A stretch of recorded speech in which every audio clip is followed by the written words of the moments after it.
यह सिर्फ वार का मुद्दा नहीं, ये फॉरेन पॉलिसी का मिरर टेस्ट है। इंडिया न्यूट्रल क्यों है और क्या न्यूट्रलिटी भी एक जवाब होता है? आज विवेक श्रीवास्तव ने वही सवाल पूछे जिन्होंने स्टूडियो का टेम्परेचर बढ़ा दिया और रूबिका लियाकत को सिर्फ डिबेट नहीं, स्ट्रेस टेस्ट बना दिया। तो चलिए शुरू करते हैं। एक व्यक्ति एक नेता शहीद हो गया है, एक नेता शहीद हो गया है जिसको हम दोस्त मानते थे चाबहार पोर्ट पे। हम लोगों को वेस्ट एशिया में अरे कुछ नहीं, डरे हुए compromise prime minister. Please do not yell at me. No no no, I am not yelling at you. Do not raise your voice here. आप रोजे में हैं, आप बताइए एक आदमी का इंतकाल हो गया है, क्या हमें कंडोलेंस देनी चाहिए या नहीं? क्या कहता है इस्लाम? वो सरकार डिसाइड करेगी। हाँ, सरकार ने तो कर दिया ना डिसाइड। इट्स ही द कॉम्प्रोमाइज प्राइम मिनिस्टर। आप वही करते हैं जो अमेरिका आपको कहता है। You do not decide. America जो कहता है आप करते हैं। हाँ, Anand Ranganathan, you went there, you took the award. Prime minister को पता था क्या होना है, छुपाया गया, वापस आए, मुंह छुपा के बैठे हैं। खोल गया आपका कि यूपीए ने ईरान के खिलाफ वोट किया। अमेरिका के साथ खड़े होकर तब क्या थे आप? कठपुतली थे अमेरिका की। ईरानियंस की ब्रेवरी को मैं सैल्यूट करता हूं। यही परमाणु कॉन्स्पिरेसी ऑफ अमेरिकन इजरायली से हेट कर रहे हैं, जिसकी वजह से ये हमला हो रहा है। और उसी परमाणु ताकत के ईरान पर काबिज होने के चलते हिंदुस्तान ने वोट किया था जब यूपीए की सरकार थी ईरान के अगेंस्ट। मर्यादा पुरुषोत्तम राम की बात करेंगे, गुरु गोविंद सिंह की बात करेंगे। आनंद रंगनाथन स्क्रीन पर, आवाज बंद कर रही हूं मैं आपकी। आनंद रंगनाथन। अमेरिका और इजराइल के ज्वाइंट स्ट्राइक्स ने तेहरान में प्रेसिडेंशियल ऑफिस तक को निशाना बनाया, वहां के सुप्रीम लीडर खामनेई को मार गिराया। यह सिर्फ वार नहीं, पॉलिटिकल प्रेशर भी था। यह एग्रेशन डिप्लोमेसी नहीं, डोमिनेंस का सिग्नल है। गलती करी कि इजराइल पे टेरर अटैक प्लान करवाए। आपने गलती करी कि विवेक श्रीवास्तव को स्टूडियो में लाई। ये इसलिए स्टूडियो आते हैं ताकि ये फेड आउट ना हो पाए, वरना इनको अब देखिए चिल्लाते रहेंगे, इंटरप्ट करते रहेंगे। अब मैं आपको कुछ बताना चाहता हूं। नंबर 1, देखिए कांग्रेस समर्थक कोई हो ना हो वो भी सह लेंगे, लेकिन हमास और हिजबुल्लाह का समर्थक ना हो ये हमें सहन नहीं होगा। क्योंकि जो लोग कह रहे हैं कि मनमोहन सिंह ने अमेरिका के खिलाफ बोला था ड्यूरिंग इराक वॉर, ये मैं आपको दिखाना चाहता हूं, याद करिए। हो सकता है जेनजी वालों को याद ना हो, लेकिन आप तो जेनजी के नहीं है। 1 मिलियन मुसलमानों को जिसने सरेआम कत्ल करवाया जॉर्ज बुश, मनमोहन सिंह ने क्या कहा था? Mister Bush, people of India deeply love you, ये बोला था। रूबिका आपको याद होगा। तो ये कहना कि यूपीए डिफरेंट थी और यहां पे डिफरेंट है, प्लीज थोड़ा सा आप भी पढ़ लीजिए। अब मैं मुद्दे पे आना चाहता हूं, क्योंकि पता नहीं कौन सा युद्ध यहां पे शुरू हो गया, कांग्रेस समर्थक ये समर्थक। यहां पे बहुत सीरियस डिस्कशन चल रहा है। नंबर 1, आप किसी भी नॉर्मल नेता से कंपेयर नहीं कर सकते खमेनी को। खमेनी एक तो पहली बात, he was planning large scale terror attack on Israel, Hezbollah को फंड कर रहे थे, हमास को फंड कर रहे थे, टेरर स्टेट था। अपने ही 12,000 लोगों को, इनोसेंट बच्चे बच्चियों को 1 महीना पहले कत्लेआम किया है उन्होंने। उनकी सरकार के अंडर ये कत्लेआम हुआ है और आप कह रहे हैं कि उनके, आप रूबिका आप रोजे पे हैं और ये विवेक टेररिस्ट के जनाजे पे जाना चाहते हैं। ये यहां की प्रॉब्लम है। अब मैं आपको 2 एग्जांपल दूंगा। ये वही खमेनी है जिन्होंने ऑपरेशन सिंदूर में इंडिया को सपोर्ट तक नहीं किया।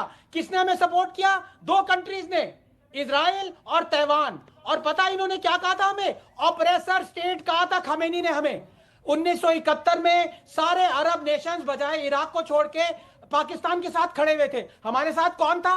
इंदिरा गांधी ने फोन लगाया, हंसकर पेपर सुनिए आप उनके, देखिए। गोल्डा मायर ने हमें इंपॉर्टेंट एम्यूनिशन दी, उसकी बदौलत हमने 1971 का वॉर जीता। और लेकिन फिर हमने उनकी पीठ पे छुरा भोंका 1973 में, यौन कुपुर वॉर में, कारगिल वॉर में। यूएस सैंक्शंस थी रूबिका, लेकिन इजराइल ने उनको डिसरिगार्ड करते हुए हमें लेजर गाइडेड एमओ दी।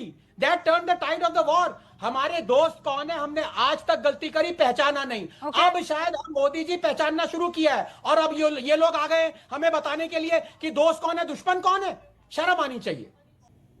यह वार प्रिवेंटिव डिफेंस का नाम लेकर किया जा रहा है, लेकिन एक्सपर्ट्स ने इसे अनप्रोवोक्ड एग्रेशन बताया, जो इंटरनेशनल लॉ के खिलाफ है। ऐसे एक्शन से पीस नहीं, सारी दुनिया रिस्क में पड़ जाए। आप बोलिए विवेक। वो है स्क्रीन पे भी। देखिए डॉक्टर रंगनाथन, अब आप सुनते चले जाइएगा जरा। 1971 के वॉर के बाद ऑर्गेनाइजेशन ऑफ इस्लामिक कंट्रीज में भारत के खिलाफ जो रेजोल्यूशन आया था, उसमें भारत की बैटिंग मिसेस इंदिरा गांधी के कहने पर पैलेस्टीनियन पीएलओ के नेता यासर अराफात ने की थी। The resolution was dropped. और सुनिए, कश्मीर के इशू पे पैलेस्टीनियंस और यासर अराफात ने भारत का साथ दिया। जब भारत आए थे तो हुर्रियत के नेता सैयद अली शाह गिलानी उनसे मिलने नहीं मिले और बाइकॉट किया। बोलने दीजिए मुझे जरा, बहुत हो गया, सुनते रहिए। आप एक कंट्री को टेरर स्टेट कहते हैं, आपको इजराइल का टेरर नहीं दिखा, आपको अमेरिका का टेरर नहीं दिखा। इराक को खत्म किया, अफगानिस्तान को खत्म किया, वेनेजुएला के प्रेसिडेंट को उठा के ले गया बेडरूम से, आपको गलत नहीं दिखा। आपको वियतनाम के ऊपर हमला किया, गलत नहीं दिखा। आप यहां खड़े होकर के बोला मेरे देश के खिलाफ कि ये दोनों बच्चों को बिठा करके मैंने सीज फायर कराया, आपको बुरा नहीं लगा। आपको अमेरिका का टेरर नहीं लगता, आपको ईरान का टेरर लग रहा है। Iran stood for the cause of Palestine and that was the right cause। और ईरान आज लड़ रहा है, हमें ईरान के साथ सुनिए मैडम, मेरे बोलने दीजिए। पैलेस्टीन के वकील, रुकिए I did not stop। No, I'll tell you one thing। I want to support Iran। Okay, you support। It is morally right। अरे भैया एक तो जाइए ना, अकेला वोट लड़ रहा है, जाइए अकेला वोट लड़ रहा है वो। भारत को उसके साथ खड़ा होना चाहिए, क्योंकि हमने हमेशा वो किया जो सही था। अगर राम का देश है, बुद्ध का देश है, गुरु गोविंद सिंह का देश है, राणा प्रताप का देश है, ये सब कूटनीति नहीं की इन्होंने। ये लड़े, संघर्ष किया, इन्हें पता था हम हारेंगे मरेंगे, फिर भी लड़े। ये है इस देश का रोल मॉडल। नरेंद्र मोदी वहां पे सरेंडर करके फिर से आए, उनको पता था ये होने जा रहा है। विवेक, मैं लेफ्ट का लीडर नहीं, आपको ईरान का मुफ्ती बता दूं? आप मुझे ईरान का मुफ्ती बता देती हूँ। नहीं, सपोर्टर आप मुफ्ती विवेक श्रीवास्तव, हाँ ईरान के। अब आप मुझे जो है आइंदा से, एक तो ऐसे आप चोला बदलते हैं ना, ऐसे चोला बदलते हैं, except Srivastava you are everything. That is what you want to do। What is Srivastava and non-Srivastava? नहीं, क्योंकि जैसे ही country which is fighting for its survival against the injustice of America। मैं atheist हूँ, फौरन ये कह देते हैं। Of course, yes। Why not? I am an atheist। हाँ। लेकिन it is the fighting the war for the right। It is fighting a war for the right। और आज सही के साथ खड़े होना चाहिए सबको। विवेक, मैडम एक बताओ, एक सवाल, क्या आपको अमेरिका का दुस्साहस और गलतियां नहीं दिखती? बताया था मुसलमान मुल्कों के खिलाफ मुझे दिखती हैं। Please allow me. देखिए, काम और सिर्फ मिसाइल्स और स्ट्राइक्स नहीं होती। जब एक सुपर पावर छोटी कंट्री पर डिक्टेट करे, वही दादागिरी कहलाता है। और अब इसका इम्पैक्ट पूरे मिडिल ईस्ट और ग्लोबल स्टेबिलिटी पर पड़ रहा है। Make your point. 2 घंटे का, हाँ थैंक यू। ये जो इतना मुसलमानों के लिए इनके दिल का दर्द, जो खून बह रहा है ना, इनसे जरा पूछिए कि चाइना ने 1.5 मिलियन मुस्लिम को कंसंट्रेशन कैंप में कैद किया हुआ है। अब ये कहेंगे फेक न्यूज है। फेक न्यूज है, अमेरिकन प्रोपेगेंडा है। तुम करो अमेरिका की चाटबाजिता, मैं नहीं करता। सडनली मैं वो बोलूंगा जो सत्य है और सच है। अमेरिकन न्यूज सच है कि ईरान सही रस्ते पर है और हमें वो करना चाहिए जो मॉरली सही है। डरना नहीं चाहिए, ना मरने से ना कुछ और रमजान का समय, रोजे का समय, वो बोलिए जो सही है। रुक जाइए। ये जो सनी देओल बन के आप हैंडपंप उखाड़ने की कोशिश नहीं, it is the question of ethics. रुकिए, you tell me if America is right और रॉन्ग। चीखिए मत, फैक्ट्स की जब बात होती है, किसी को चीखने की, मैं नहीं चीखूंगी। मेरे पास एनर्जी की वैसे ही बहुत कमी है, मैं नहीं चीखने वाली हूँ। Now listen to me, please bring Vivek Srivastava on screen and I want to tell people, I really want to tell, ये जो आज चीख रहे हैं, ये पानी पी पी कर कोस रहे हैं, 2005 में लेफ्ट ने किसका समर्थन दिया हुआ था? यूपीए का समर्थन था कि नहीं? ये तब ईरान के साथ हूं मैं ईरान के साथ खड़ा रहना चाहता हूं। ये यूपीए के टाइम पर क्यों नहीं किया, जब यूपीए अगेंस्ट खड़ा हो रहा था? ईरान को ना अमेरिका मार रहा था तब, हाँ? आज मार रहा है, खत्म कर रहा है। उसके नेता को मारा गया है, वेनेजुएला के प्रेसिडेंट को उसके बेडरूम से किडनैप किया गया है। Come on, what are we talking? Again, I'm saying, do not. No, I am not shouting, but I am saying, is America a terror state or not? You justify Venezuela? No, I am stating facts. Okay, I am stating facts. Wait, now do you justify Venezuela? One. You justify Venezuela?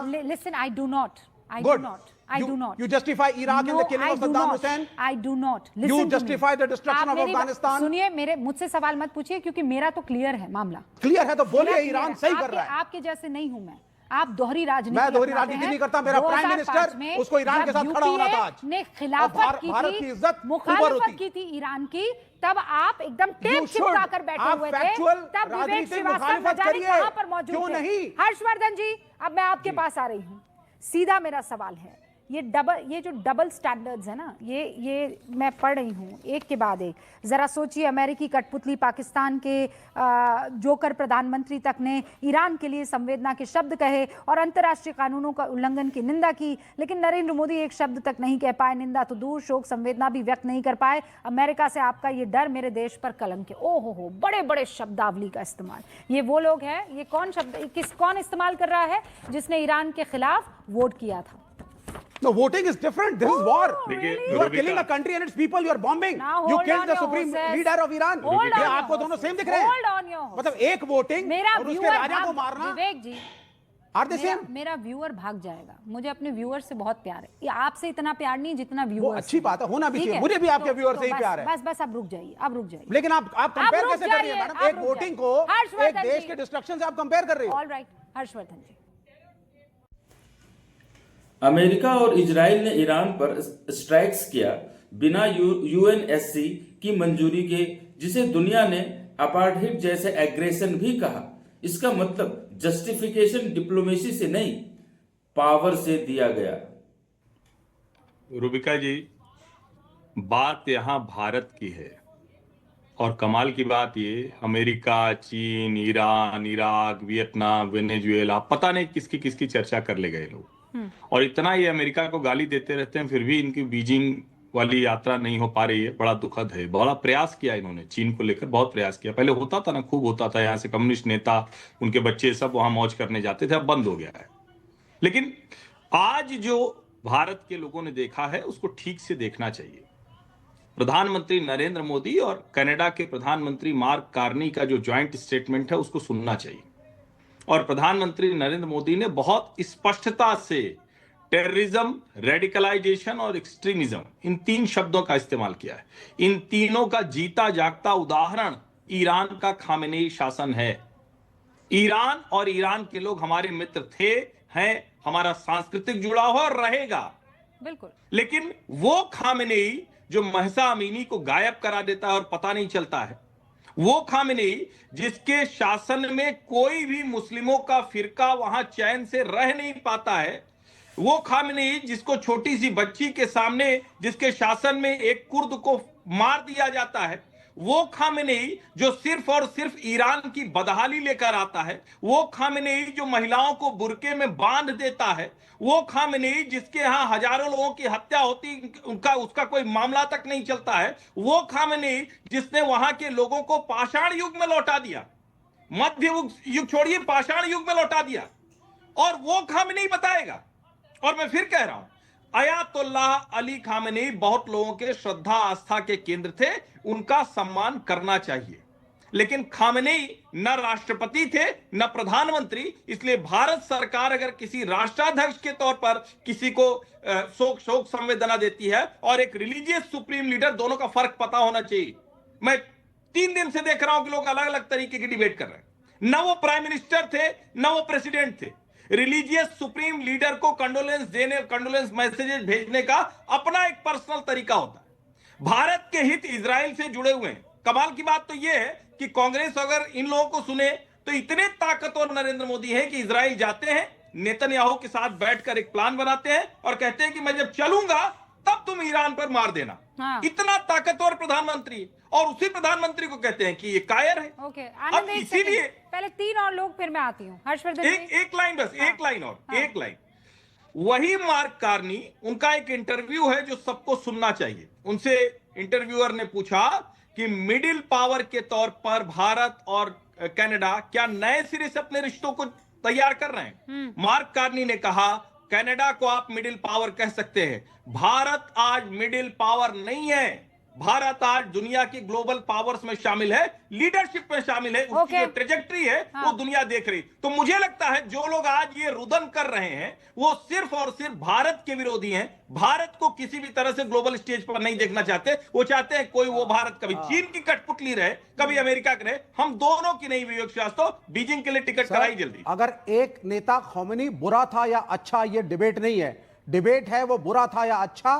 क्या United states of America इस पृथ्वी का मामा है कि वो जाकर के एक देश में डिसाइड करेगा कि कौन नेता होगा, चाहे बांग्लादेश हो, अरे इमरान भैया, खान को एक जेल में सेकंड, डाला एक पाकिस्तान सेकंड, में। फिर आप गड़बड़ कर रहे हैं। मतलब यहाँ पे नहीं, एक फिर मिनट, नहीं, He फिर is आप saying कि गड़बड़ Khomeini was कर a रहे bad हैं। man। नहीं, आप सुनिए इसलिए मेरी बात। घुस के मार के उसको मारना जस्टिफाइड था। नहीं, ये तो ये कह रहे हैं। नॉट से दिस। एक तो ये जो आप ये फिर क्या लेफ्ट कह रहे हैं नैरेटिव ये? चलाने की कोशिश करते हैं, इन्होंने ऐसा कुछ भी नहीं फिर महसा क्या किया। कह रहे अमीनी हैं? आपको याद नहीं है क्या? हाँ? आप क्यों कह रहे हैं खैमेनी अच्छा था पूरा? महसा अरे, अमीनी वो याद तो डिबेट है ही है? नहीं, उन्होंने अभी सुना ही डिबेट है ही नहीं। नहीं। वो ये कह रहे हैं, वो कह रहे हैं साहब कि ये- वो उस पोजीशन पर हैं कि एक देश को इस तरीके का एक कंडोलेंस पेश करना जी, चाहिए। तो फिर जब दोस्तों, दुनिया जो है भारत की ओर देख रही है, भारत का स्टैंड क्या रहता है। जैसा कि सबको पता है कि भारत इजराइल के मोदी जी इजराइल के दौरे से लौटे थे और उसके 1 या 2 दिन के बाद में ये स्ट्राइक्स शुरू हुए।